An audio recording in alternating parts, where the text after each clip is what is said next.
The only thing standing between you and your goal is the story you keep telling yourself about why you can't achieve it. Jordan Belfort. We live in a world obsessed with boundaries. From childhood, we're taught to color inside the lines, follow rules, and aspire to goals deemed realistic. But what if the greatest barrier to your potential isn't your talent, resources, or circumstances, it's the invisible walls you've built in your mind? In 1954, doctors and scientists unanimously declared it physically impossible for a human to run a mile in under 4 minutes. Muscles would tear, lungs would collapse, and the heart would fail, or so they believed.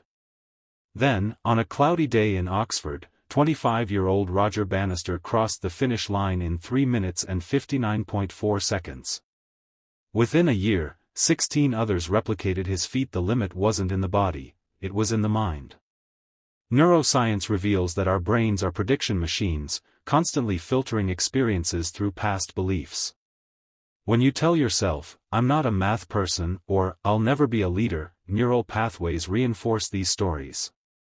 But neuroplasticity, the brain's ability to rewire itself, means every small step toward a new challenge can dismantle these false ceilings. This book is not about reckless ambition or ignoring real constraints. It's about discerning which boundaries are genuine, like gravity, and which are illusions, such as thinking you're too old to change careers. You'll meet trailblazers who ignored naysayers. People like Arinama Sinha, the first female amputee to climb Mount Everest. Joanne Rowling, a single mother on welfare who reimagined herself as J.K. Rowling. And Nick Vujicic, born without limbs, who became a motivational force for millions. Each chapter blends science, storytelling, and strategy. You'll find exercises to confront limiting beliefs, tools to build mental toughness, and questions to spark reflection. Progress isn't linear, and this book is your companion for the journey, not a quick fix. By the final page, you'll have a blueprint to redefine what's possible in your career, relationships, health, and creativity. But first, ask yourself, what would I attempt if I knew I could not fail? Let's begin. Chapter 1: Understanding Your Limits, Real versus Imagined.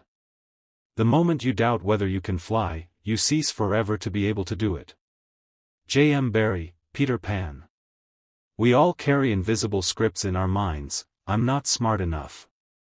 I don't have enough time. People like me don't get opportunities like that. These scripts shape our decisions, ambitions, and identities. But what if these limits aren't laws of nature, just stories we've mistaken for truth? This chapter will help you dissect the boundaries you've accepted and reveal how many of them are illusions waiting to be dismantled. On May 6, 1954, Roger Bannister did the impossible. For decades, experts claimed the human body couldn't run a mile in under 4 minutes. Physiologists wrote papers proving it would cause catastrophic organ failure. Athletes trained relentlessly but hit a wall at 4 minutes and 1 second, convinced the barrier was unbreakable. Then Bannister, a 25-year-old medical student with unconventional training methods, crossed the finish line in 3 minutes, 59.4 seconds. His secret? He refused to internalize the limit. Instead of accepting the consensus, he studied the mechanics of running, optimized his pacing, and trained his mind to dismiss doubt. But the most astonishing part of his story isn't his achievement, it's what happened next. Within just 46 days, another runner broke the record. By 1955, 16 athletes had run sub-4-minute miles. The impossible became routine. Limits are often collective hallucinations. When one person shatters a mental barrier, it creates a permission slip for others to follow. Not all boundaries are created equal. To redefine what's possible, you must first diagnose where your limits originate. Physical limits are boundaries rooted in biology, physics, or material reality. Think of gravity, aging, or genetic conditions. While some physical limits are real, you can't flap your arms and fly, many are misunderstood. Marathon runners once believed a sub-2-hour marathon was impossible. Then Eliud Kipchoge proved otherwise in 2019. Advances in nutrition, training, and technology constantly expand the realm of what's possible. Mental limits are self-imposed restrictions fueled by fear, past failures, or outdated beliefs. Phrases like, "I'm bad at public speaking," "I'll never be promoted," or "I don't deserve happiness," are examples. Mental limits are the most insidious because they masquerade as reality. Studies show that self-efficacy, your belief in your ability to succeed, is a stronger predictor of success than skill alone. Societal limits are constraints imposed by cultural norms, stereotypes, or systemic structures. They sound like, "Women aren't good at STEM," "Artists can't make a living," or "You're too old to start over." Societal limits are collective stories, not universal truths. Consider Viola Desmond, who challenged racial segregation in 1940s Canada, or Satoshi Tajiri, who turned his childhood obsession with bugs into Pokémon, a franchise once dismissed as childish that went on to revolutionize gaming. Why do we cling to limiting beliefs? Blame your brain's wiring. Your brain seeks evidence to confirm existing beliefs. This is called confirmation bias. If you think, "I'm terrible at networking," you'll fixate on awkward interactions and ignore successful ones. Then there's the comfort of the familiar. Even harmful patterns feel safer than the uncertainty of growth. Psychologists call this the status quo bias. And of course, the fear of disappointment. Protecting yourself from failure often feels wiser than risking hope. But neuroscience offers a lifeline: neuroplasticity. Every time you challenge a limiting belief, like saying, "Maybe I can learn to code," you weaken old neural pathways and build new ones. Think of your brain as a muscle. The more you stretch it, the more adaptable it becomes. Let's pause for a moment to reflect. Ask yourself, what are your "I can't" statements? Maybe you've said, "I can't ask for a raise. I can't lose weight. I can't start a business." Now, examine those limits. Are they physical, mental, or societal? Next, interrogate the evidence. What proof do you have that this is true? Whose voice is this? A critical parent? A toxic boss? A cultural expectation? And finally, reframe just one of those limits. Instead of saying, "I can't speak confidently," ask yourself, "How can I build my confidence step by step?"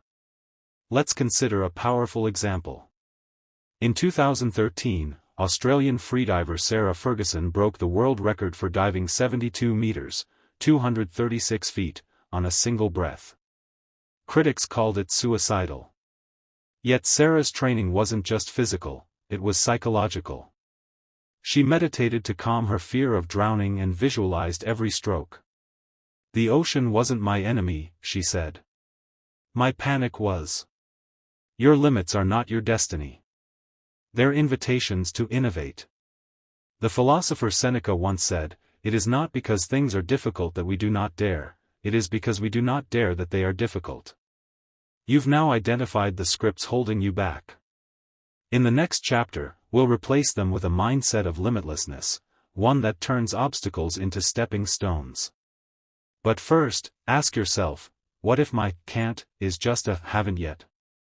Chapter 2, The Mindset of Limitlessness. Becoming is better than being. Carol Dweck.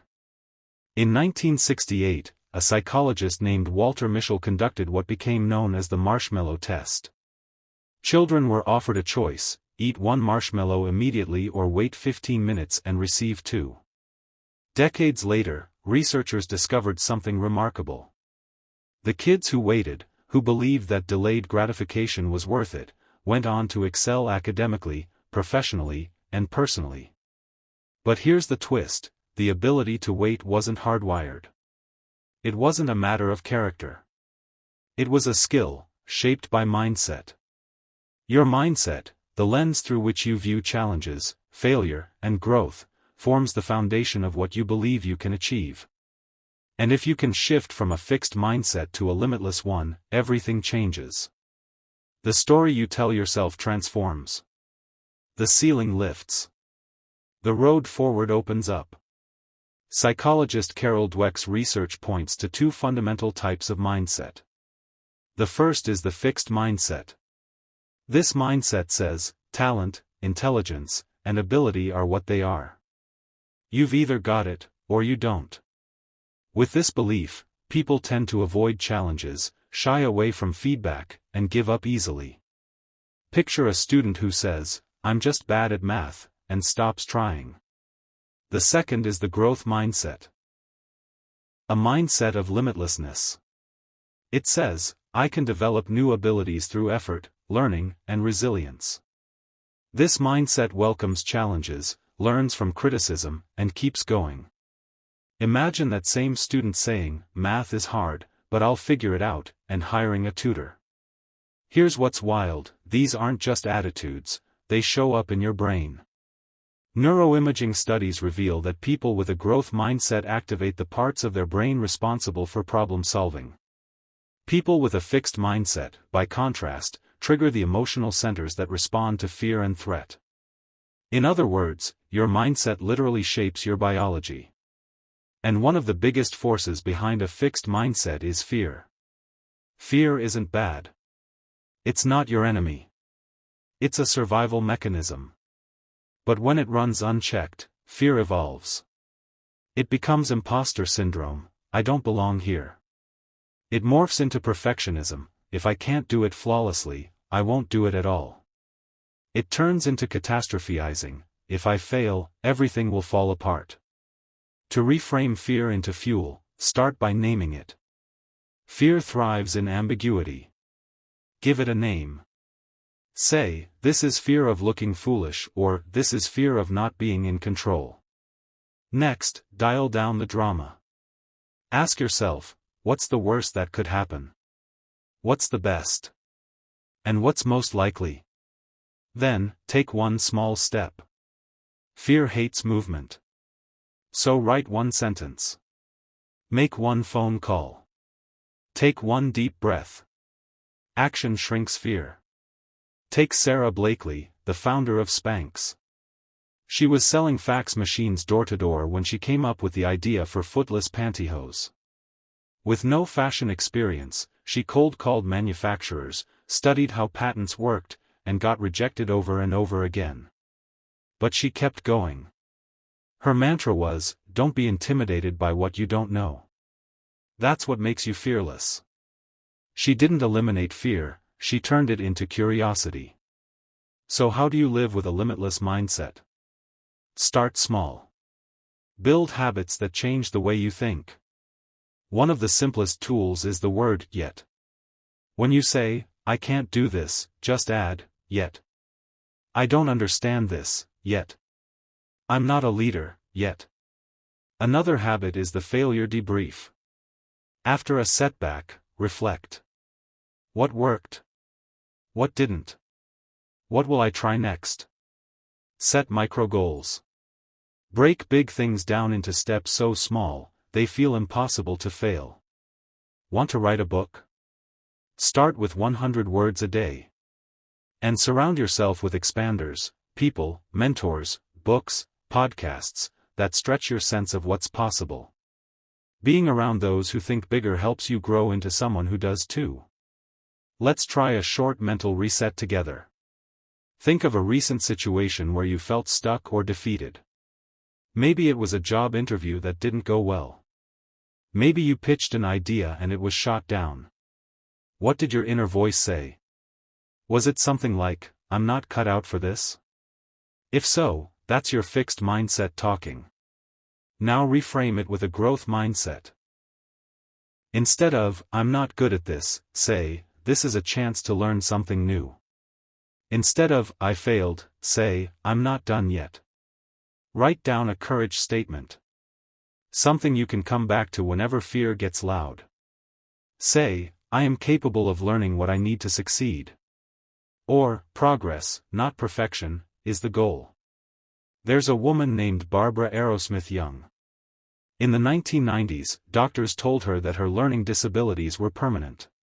She struggled to understand clocks, maps, logic, things most people take for granted. But she didn't accept that diagnosis. She began creating exercises to rewire her brain, and over time, she rebuilt how her mind worked. Her breakthroughs became the foundation of the Aerosmith program, now used globally to help others overcome cognitive challenges. Barbara didn't just change her mind, she changed her brain. That's the power of neuroplasticity.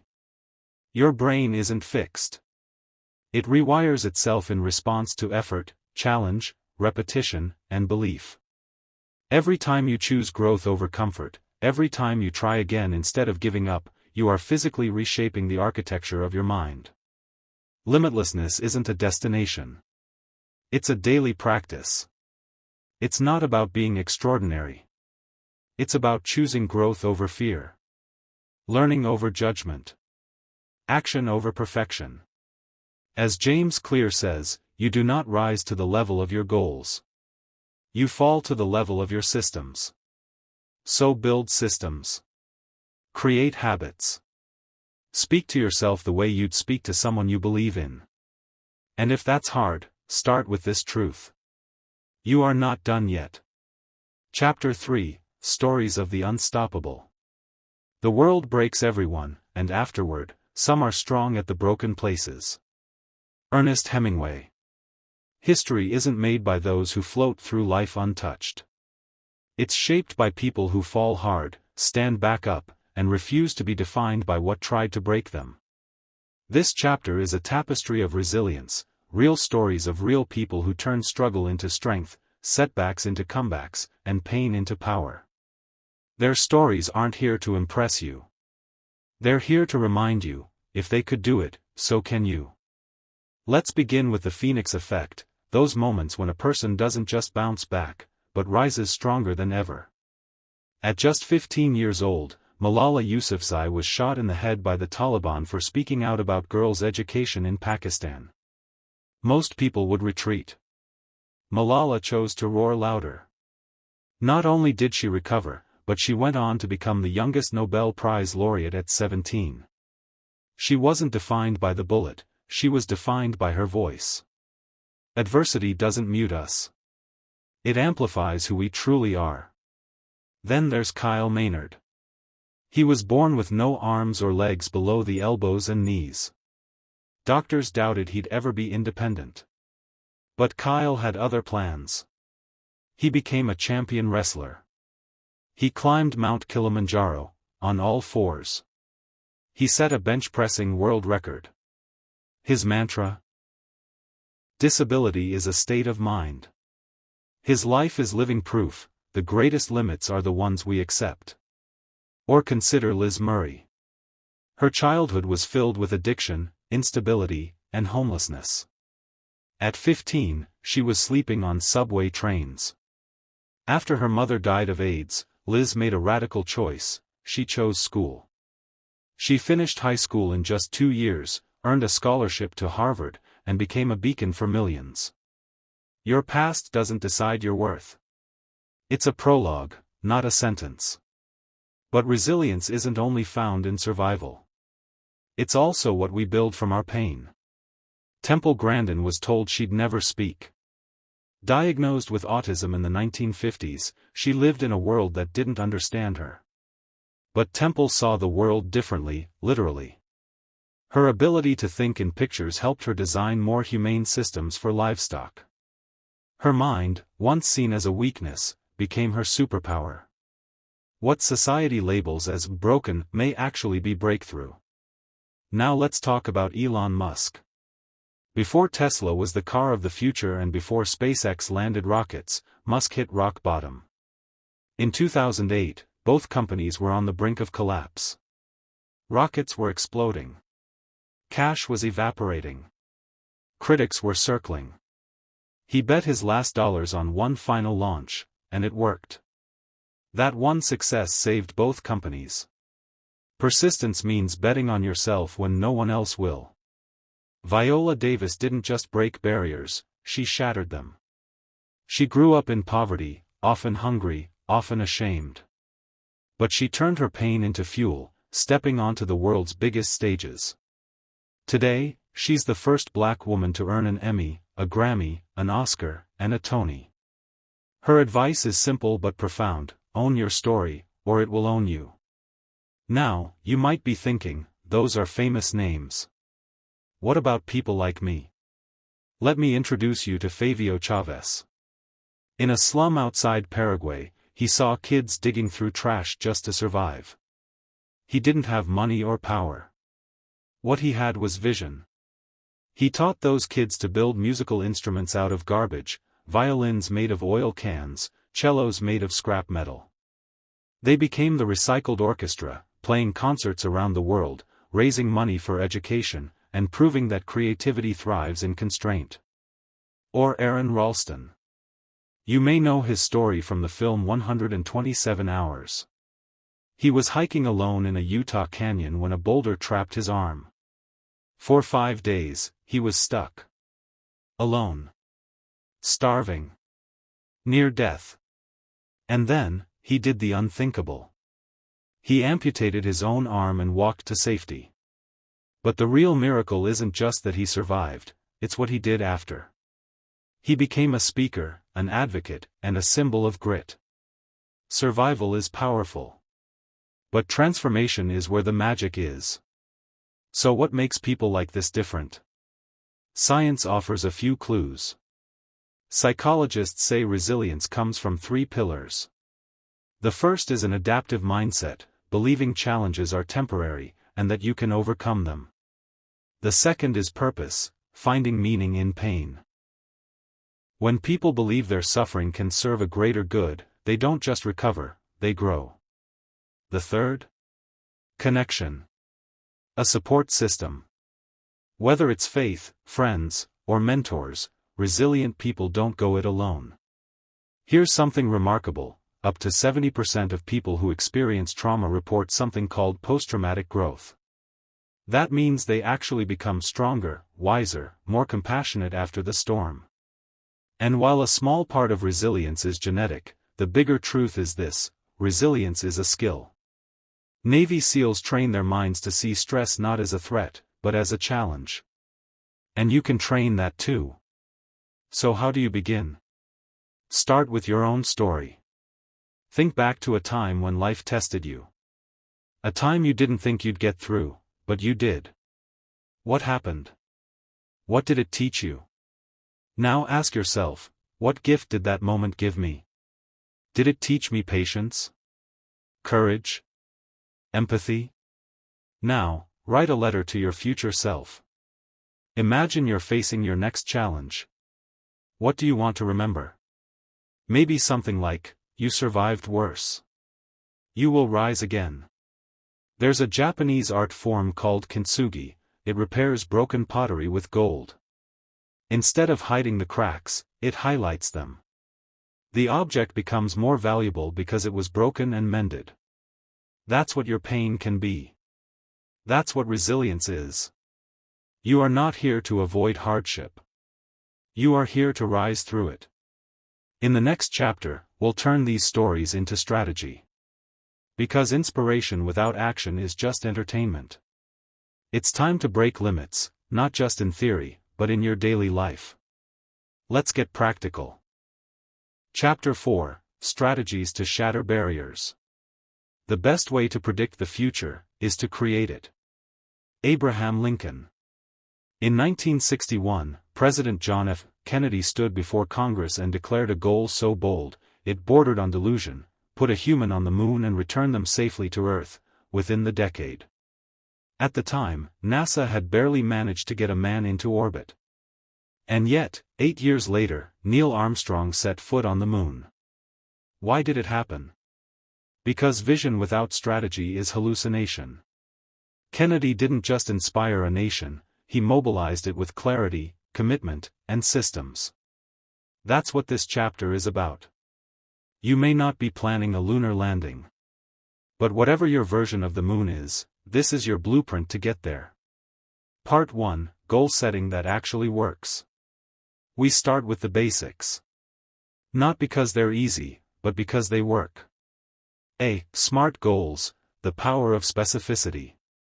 You've probably heard of SMART goals: specific, measurable, achievable, relevant. Time-bound. But most people never use them. Why? Because vague dreams feel safer. Let's compare. I want to get fit versus I will run a 5K in under 30 minutes by December 1st, training 3 times a week. Which one do you think actually gets you off the couch? Let me tell you a story. Before Oprah Winfrey became the media icon we know today, she had a crazy little notebook. In it were handwritten goals like host a national talk show by 30. Own a production company by 35. She read it daily, long before anyone believed a black woman from rural Mississippi could make it in television. Her goals were specific. Audacious. And they gave her a roadmap. Lesson? Specificity kills confusion. Clarity builds courage. Bags, big, hairy, audacious goals. Now let's talk about the other end of the spectrum. Bags, a term coined by Jim Collins, are massive, long-term goals designed to shake you out of complacency. Like SpaceX, make humanity multiplanetary. Or maybe for you, build a school in my hometown by 2030. Or write a best-selling novel by the time I turn 40. These goals aren't tidy. They don't fit neatly on a checklist. But they do something powerful. They wake up the part of your brain responsible for vision, creativity, and long-range planning, the prefrontal cortex. And yet, bold visions without systems are just pipe dreams. You need a structure. That's where we go next. Part 2, Kaizen, small steps, giant leaps. If bags are the mountain peak, Kaizen is how you climb it. Kaizen is the Japanese philosophy of continuous improvement. Tiny steps. Taken daily. Get this, if you improve by just 1% each day, you'll be 37 times better in a year. That's not motivational fluff, it's math. Here's a real-world example. In 2003, British cycling was a joke. They hadn't won an Olympic gold in almost a century. Enter coach Dave Brailsford. He implemented the aggregation of marginal gains, improving everything by 1%. The pillows riders slept on, the gel used on bike seats, even how they washed their hands to prevent illness. By 2008, British cyclists dominated the Olympics and crushed the Tour de France. That's Kaizen in action. How can you use it? Let's say your BHAG is, write a novel. Break it down.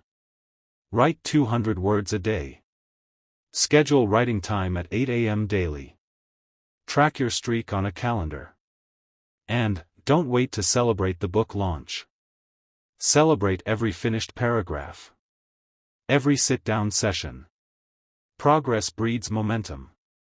Part 3, Failure as Feedback. Now, let's talk about the F word, failure. Here's the truth, everyone fails. Most just hide it better than you think. Take James Dyson. Before his famous vacuum, he made 5,126 failed prototypes. That's 15 years of wrong. But each failure gave him feedback. Tweaks. Insight. He didn't fail 5,000 times. He learned 5,000 ways not to do it. So how do you reframe failure in your own life? Start by adopting what I call the lab mindset.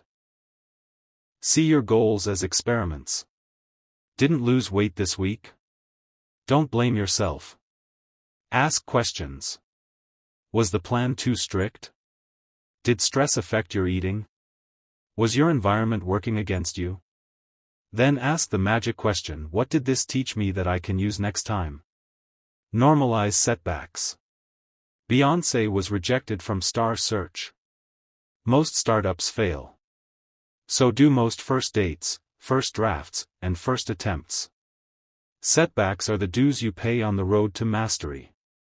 Your turn, the barrier-busting workshop. Time to take action. Grab a journal and a bit of audacity.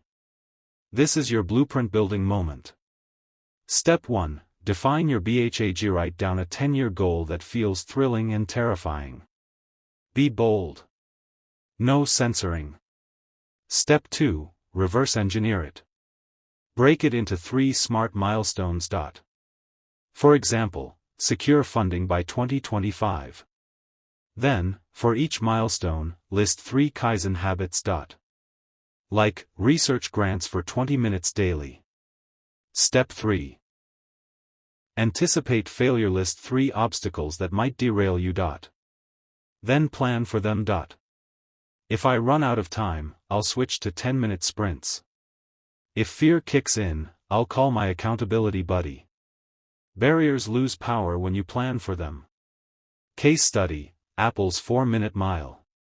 In 2007, Steve Jobs unveiled the iPhone.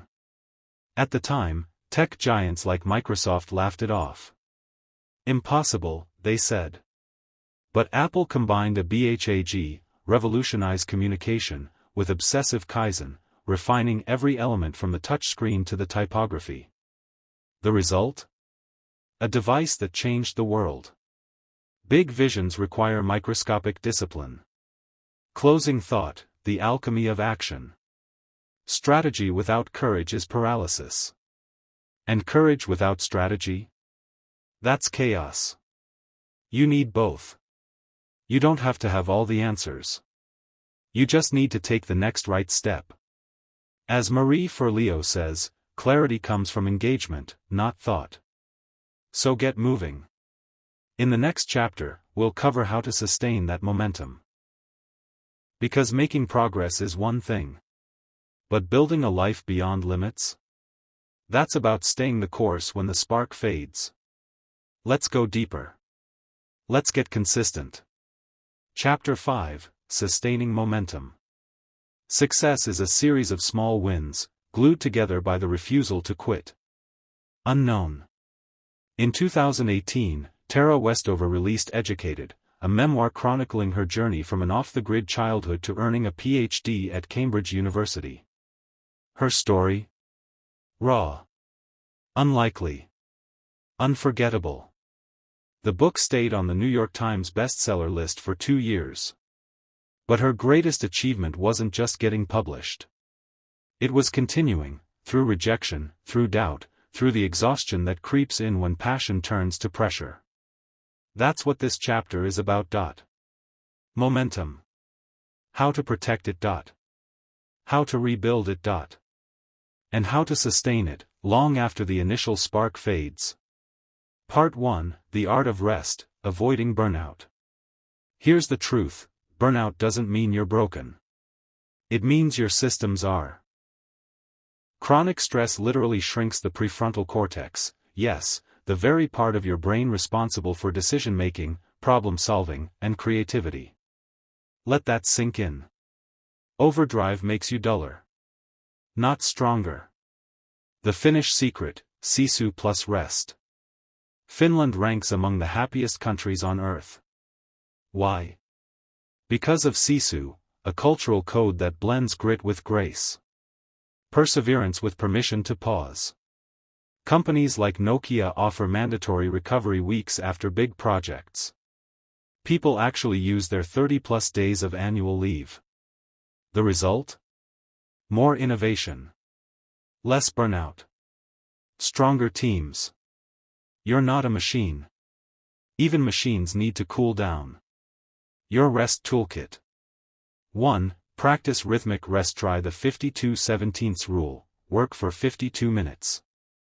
Rest for 17. Science shows this cycle boosts focus and protects your energy reservoir. 2. Schedule empty days, 1 day a month with no goals. No plans. Just breathing room. These aren't wasted days. They're restorative investments. 3. Learn to quit efficiently. Greg McKeown said it best: if it's not a hell yes, it's a no. Start clearing your calendar like your peace depends on it. Because it does. Part 2: Building your tribe, the power of support. Let's get one thing straight: you can go fast alone, but you go farther with the right people. A Stanford study found that people with strong social support are 50% more likely to achieve their goals. That's not hype. That's science. The Inklings, Tolkien's secret weapon. In the 1930s, J.R.R. Tolkien and C.S. Lewis gathered weekly in an Oxford pub. They called themselves the Inklings. Over drinks and drafts, they critiqued each other's work, including what would become The Lord of the Rings and the Chronicles of Narnia. That group, those voices, kept them going when inspiration ran dry. You need your own Inklings. Who's in your circle? 1. Find expanders. These are people who stretch your thinking. Join a mastermind. DM someone you admire. Start small. But start. 2. Try reverse mentorship. Younger voices. Different lenses. Fresh perspectives. Learn from those behind you, beside you, and ahead of you. 3. Set boundaries with energy vampires. You know who they are. The constant critics. The ones who roll their eyes at your ambition. Protect your peace. Distance is a strategy, not a sin. Part 3. The compound effect of small wins. Momentum doesn't come from giant leaps. It comes from micro-movements that stack up over time. Neuroscientist Ian Robertson explains that celebrating even tiny wins boosts dopamine, the motivation molecule. It trains your brain to keep going. Jerry Seinfeld's chain reaction. Every day he wrote jokes, Seinfeld put a big X on his wall calendar. The goal? Don't break the chain. He didn't focus on being funny. He focused on showing up. You can do the same. Your celebration system. 1. Create micro-milestones. Instead of launch a business, try secure first customer. Instead of write a book, try write one paragraph. 2. Ritualize recognition. Light a candle after a deep work session. Do a win share text with a friend. Make celebration part of the process, not just the outcome. 3. Track backward every week. Ask, what did I accomplish? It's easy to obsess over what's left. But growth is revealed in the rearview. Your turn, the momentum audit. Grab a journal and some honesty. Step 1. Rate your energy on a scale of 1 to 10. Rate these 4 areas. Physical health. Mental resilience. Social support. Joy in daily life. Step 2. Identify the leak. Find your lowest score. Example, social support equals 4. I need connection. Step 3. Build a sustain plan. Physical. Add 1 weekly rest day. Social. Join a mastermind or message a friend. Joy. Start a win jar. 1 marble per victory, big or small. This isn't about perfection. It's about alignment. Case study, the marathon monk of Mount High. In Japan, Tendai Buddhist monks complete a brutal practice called Kaihogyo. A 1,000-day challenge of running up to 52 miles a day over 7 years. But the goal isn't fitness. It's presence. Discipline. Spiritual momentum. They don't chase speed. They chase stillness in motion. The lesson? Consistency isn't just about repetition. It's about reverence. Closing thought, the long game. Author James Clear writes, you should be far more concerned with your current trajectory than with your current results. In the final chapter, we'll explore how to turn your achievements into a legacy that inspires others. Because redefining your limits isn't just about you, it's about lighting the way for those who follow. Conclusion, your limitless legacy. Legacy is not leaving something for people. It's leaving something in people. Peter Straupel. In 2019, a 15-year-old girl stood alone with a sign outside the Swedish parliament. School strike for climate. Her name was Greta Thunberg. And her message was simple, we cannot wait for someone else to save the world. Within a year, that solitary moment sparked a movement of millions. This chapter is not about her fame. It's about her fire. Because legacy isn't measured in followers. It's measured in the futures we help shape. This is your legacy chapter. And it's not about how far you've come, it's about who will come after you. Part 1, Redefining Success, Beyond the Finish Line. We've been sold a version of success defined by shiny things, titles, trophies, bank accounts. But when the spotlight fades, what remains? Impact. Authenticity. The ripple effect. That's legacy. The candle maker who lit a nation. William Colgate was a broke soap boiler in 1806. He tithed 10% of every cent he earned, even when pennies were all he had. His company became Colgate-Palmolive. But his legacy? Scholarships. Worker protections. Generations lifted. He didn't aim to be remembered. He just chose to matter. Let this be your new compass. Legacy isn't about what you leave behind. It's about who you lift while you're here. Part 2, the Beyond Limits Project. You've climbed. You've stretched. You've endured. Now, how do you plant?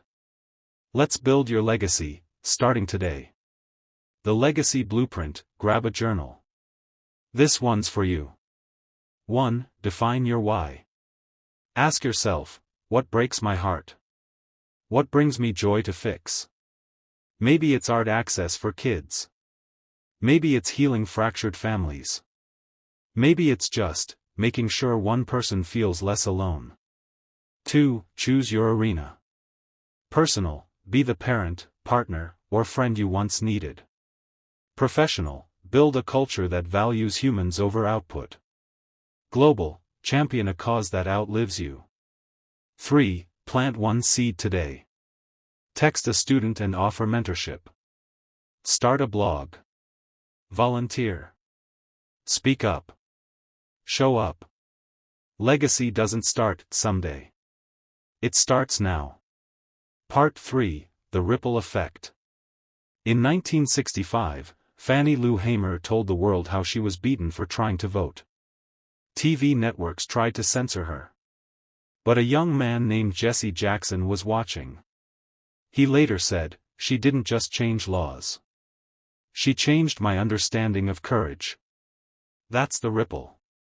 Your breakthrough today becomes someone else's belief tomorrow. The teacher who became a torchbearer. Ernestine Hayes, a native Alaskan woman, dropped out of school at 15. Faced racism, poverty, silence. At 57, she went to college. At 65, she became a professor. At 70, she published a memoir, Blonde Indian.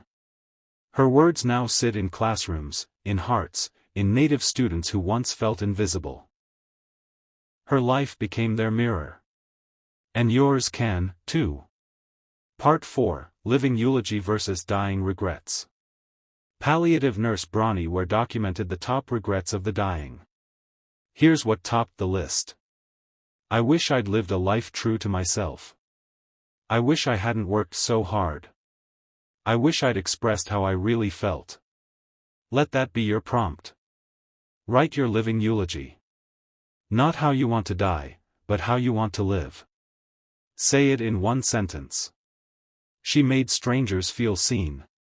He turned pain into possibility. They never stopped learning.